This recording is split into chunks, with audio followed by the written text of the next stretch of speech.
ये बात है साल 1914 की, जब एक 8 साल का बच्चा जापान के एक छोटे से गांव में खेल रहा था। तभी उसने 4 पहियों पर चलती एक मशीन देखी जो फोर्ड का मॉडल टी था। उसे देखकर ये बच्चा बहुत ज्यादा हैरान हो जाता है और यही वो दिन था जब इस 8 साल के बच्चे को गाड़ियों और मैकेनिकल पार्ट्स से पहली बार लगाव हुआ। इस बच्चे का नाम था सुइचारो होंडा और किसे मालूम था कि आने वाले वक्त में इसका नाम हमें हर छोटी बड़ी गाड़ियों पर देखने को मिलेगा। दोस्तों, हम बात कर रहे हैं दुनिया की सबसे बड़ी मोटरसाइकिल मैन्युफैक्चरिंग कंपनी के मालिक के बारे में, जिसकी जिंदगी संघर्ष से शुरू हुई, लेकिन उन्होंने हार नहीं मानी। अपनी मेहनत, हौसले और सपनों की ताकत से उन्होंने एक ऐसी कंपनी बनाई जिसने न सिर्फ लाखों लोगों को रोजगार दिया बल्कि करोड़ों लोगों की सफर को भी आसान बना दिया।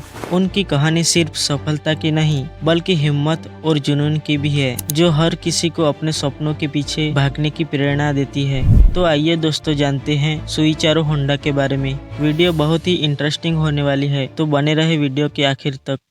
दोस्तों, सुइचारो होंडा का जन्म साल 1906 में जापान के माउंट फूजी के पास एक छोटे से गांव में हुआ था। उनके पिता लोहार थे और साथ ही पार्ट टाइम साइकिल रिपेयरिंग का काम भी किया करते थे। होंडा के 5 भाई बहन थे, लेकिन कई बीमारियों के चलते उन लोगों की मौत हो गई थी। इसलिए उनके माँ बाप को होंडा से बहुत उम्मीदें थी, लेकिन वहीं होंडा को पढ़ाई से कोई खास लगाव नहीं था। उल्टा उसे अपने पिता के साथ साइकिल रिपेयरिंग करने में ज्यादा दिलचस्पी थी। जब वो 16 साल का था तब उसने अखबार में एक नौकरी का एड देखा। आर्ट सोकाई नाम के टोक्यो के एक ऑटोमोबाइल सर्विस सेंटर में टेक्नीशियन की जरूरत थी। होंडा ने कंपनी को नौकरी के लिए एक चिट्ठी लिखी और किस्मत से उसे पॉजिटिव रिप्लाई भी मिला। यही वो समय था जब होंडा ने अपना घर और स्कूल छोड़कर पैसे कमाने की उम्मीद लेकर टोक्यो की ओर चल पड़ा। होंडा का सपना तब चकनाचूर हो गया जब वो टोक्यो में आर्ट सोकाई पहुंचा, क्योंकि होंडा के मालिक ने उसे वहां सफाई और छोटे मोटे काम करवाने शुरू कर दिए। यहाँ तक कि उसे बच्चों की देखभाल का काम भी दे दिया गया। एक तरफ होंडा ने अपना घर और माता पिता को छोड़ दिया था, वहीं दूसरी तरफ उससे फालतू काम करवाए जा रहे थे। उसको वापस घर लौटने में भी शर्म आ रही थी, क्योंकि वो अपने माता पिता को मुंह दिखाने की हिम्मत नहीं कर पा रहा था। यही वजह थी कि कई महीनों तक वो वहीं छोटे छोटे काम करता रहा। कुछ महीनों के बाद आर्ट सोकाई के मालिक ने होंडा से वर्कशॉप का काम भी देना शुरू कर दिया। होंडा को इस काम में पहले से ही दिलचस्पी थी, इसलिए वो जल्दी से सीखने लगा। कुछ ही महीनों में उसने हर तरह की गाड़ी और उनके पार्ट्स के बारे में काफी कुछ सीख लिया। इस दौरान आर्ट सोकाई ने 2 स्पोर्ट्स कार भी बनाई, जिसमें पहली गाड़ी थी आर्ट डेमलर और दूसरी थी कर्टिस। ये दोनों कार्स पुराने इंजनों का उपयोग करके बनाई गई थी और इन्होंने 1924 में जापान के मोटर्स कार चैंपियन में पहला स्थान भी हासिल किया था। होंडा एक अच्छा मैकेनिक बन चुका था, लेकिन इस रेस में उसने पहली बार एक इंजीनियर और ड्राइवर के रूप में भी हिस्सा लिया था। यही वो पल था जब सुइचारो होंडा ने मोटर स्पोर्ट्स को अपनी पहचान बना ली थी। अगले कुछ सालों तक होंडा आर्ट सोकाई में ही नौकरी करता रहा और अपने एक्सपीरियंस को बढ़ाता गया। साल 1928 में कंपनी के मालिक ने एक नई ब्रांच खोलने का फैसला किया, जो होमात्सु शहर में थी। इस ब्रांच को चलाने की जिम्मेदारी मालिक ने होंडा को दी। होंडा ने इसे एक अकेले वर्कर से शुरू किया और सिर्फ 2 ही सालों में इसे 30 वर्कर तक पहुंचा दिया। अब वो एक बेहतरीन मैकेनिक और रेसिंग ड्राइवर बन चुका था। उसने अपने मालिक के लिए एक स्पोर्ट्स कार भी डिजाइन की, जो 120 किलोमीटर प्रति घंटे की रफ्तार से चल सकती थी, जिसने पुराने सारे रिकॉर्ड तोड़ दिए थे। ये रिकॉर्ड अगले 20 सालों तक जापान का हाईएस्ट रिकॉर्ड बना रहा।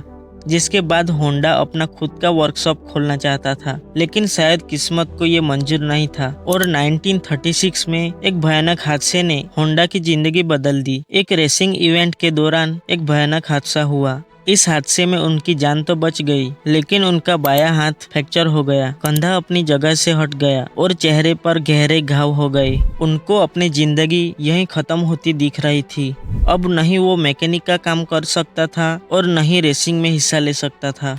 कई महीनों के बाद जब वो ठीक हुआ तो उसने आर्ट सोकाई के मालिक से कहा कि वो अब रिपेयरिंग का काम नहीं कर सकता, बल्कि वो स्पेयर पार्ट्स बनाने की कंपनी शुरू करना चाहता है। लेकिन आर्ट सोकाई के इन्वेस्टरों ने उनके आइडिया को तुरंत रिजेक्ट कर दिया। क्योंकि वो पहले से ही अच्छा प्रॉफिट कमा रहे थे और कोई नहीं चाहता था कि नया जोखम लिया जाए। उसके बाद होंडा ने डिसाइड किया कि पार्ट्स मैन्युफैक्चरिंग की कंपनी वो अकेले ही खोलेगा। इसके बाद साल 1936 में 30 साल की उम्र में होंडा ने अपने दोस्त के साथ मिलकर टोकाई सेकी नाम की एक कंपनी खोली और अपने दोस्त को उसका चेयरमैन बना दिया।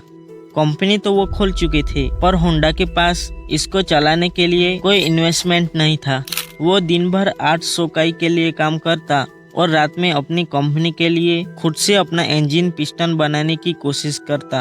अगले कई महीनों तक वो इसी रूटीन पर चलता रहा, लेकिन उसे कोई कामयाबी हासिल नहीं हुई। उल्टा वो ओवर टाइम करके और कमजोर हो चुका था। एक के बाद एक नाकामी उसका रास्ता रोक रही थी। तभी उसने मेटलर्जी में मास्टरी हासिल करने के लिए यूनिवर्सिटी में एडमिशन ले लिया। 1939 में 3 सालों की लगातार मेहनत करने के बाद वो आखिरकार एक पिस्टन बनाने में कामयाब हो गया। होंडा ने 8 सोकाई की नौकरी छोड़ दी और फुल टाइम पिस्टन बनाने में लग गया। पर उसको ये मालूम नहीं था कि उसके बनाए हुए पिस्टन में कई खामियां थी। उसने टोयोटो कंपनी को अपने पिस्टन ऑफर किए तो टोयोटो ने 50 में से 47 डिजाइन रिजेक्ट कर दिया। ये बात होंडा पर बिजली बनकर गिरी, क्योंकि उसके पास वापसी का भी कोई रास्ता नहीं था। जिसके बाद उसने अलग अलग कंपनी की रिक्वायरमेंट को समझने के लिए पूरे जापान का दौरा लगाना शुरू कर दिया। अलग अलग फैक्ट्री में जाता और कार मैन्युफैक्चरर से मिलता। अगले कई सालों उसने मार्केट को समझने में लगा दिया और होंडा ने एक बार फिर एक पिस्टन बनाया।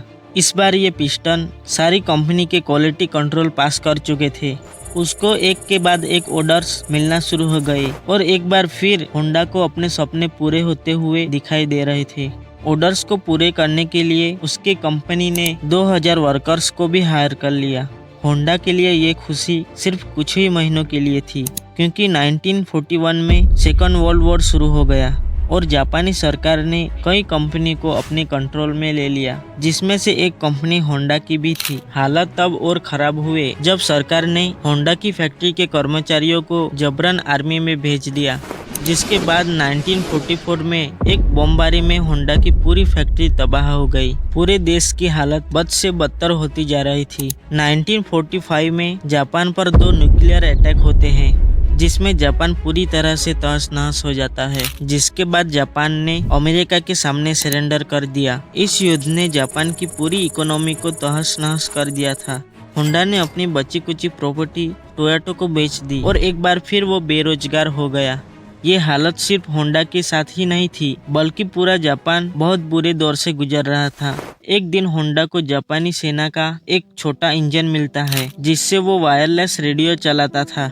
उसे ऐसे ही एक दिन एक आइडिया आता है। उसने सोचा कि क्यों ना इस इंजन को साइकिल पर लगाया जाए। जब लोगों ने ये देखा तो उन्हें भी ये आइडिया पसंद आया और लोगों ने होंडा से ऐसे ही साइकिलें बनाने की मांग की। होंडा पर इतने पैसे नहीं थे कि वो बड़े पैमाने पर प्रोडक्शन कर सके, इसलिए उन्होंने 18,000 दुकानदारों को एक लेटर लिखा। लोगों को होंडा पर इतना भरोसा था कि उनमें से 3,000 दुकानदारों ने उसे एडवांस पैसे भेज दिए। अगले 3 सालों में होंडा ने एक ऐसी मोटरसाइकिल बनाई जो मार्केट की जरूरतों के हिसाब से थी। इसका नाम सुपर कब रखा गया, जिसने आते ही मार्केट में धूम मचा दी। ये मोटरसाइकिल इतनी सक्सेसफुल रही कि 1958 में इसने अमेरिका की ट्रायम्फ और हार्ले डेविडसन की सेल्स को भी पीछे छोड़ दिया।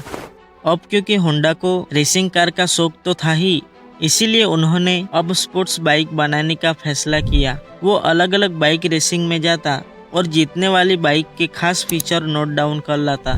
जिसके बाद कुछ ही सालों में होंडा की पहली स्पोर्ट्स बाइक भी लॉन्च की, जिसने साल 1962 में इंटरनेशनल रेसिंग कंपटीशन में पहला स्थान हासिल किया।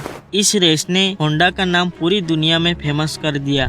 1960 में होंडा दुनिया की सबसे बड़ी मोटरसाइकिल मैन्युफैक्चरिंग कंपनी बन चुकी थी और 1968 तक ये 1 करोड़ से भी ज्यादा यूनिट्स सेल कर चुकी थी।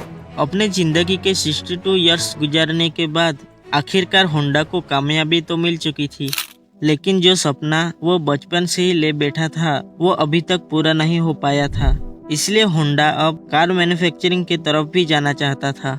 कई लोगों ने उसे ऐसा करने से मना भी किया, क्योंकि उस वक्त टोयोटो और निसान जैसी कंपनी अपना बिजनेस जमाई बैठी थी।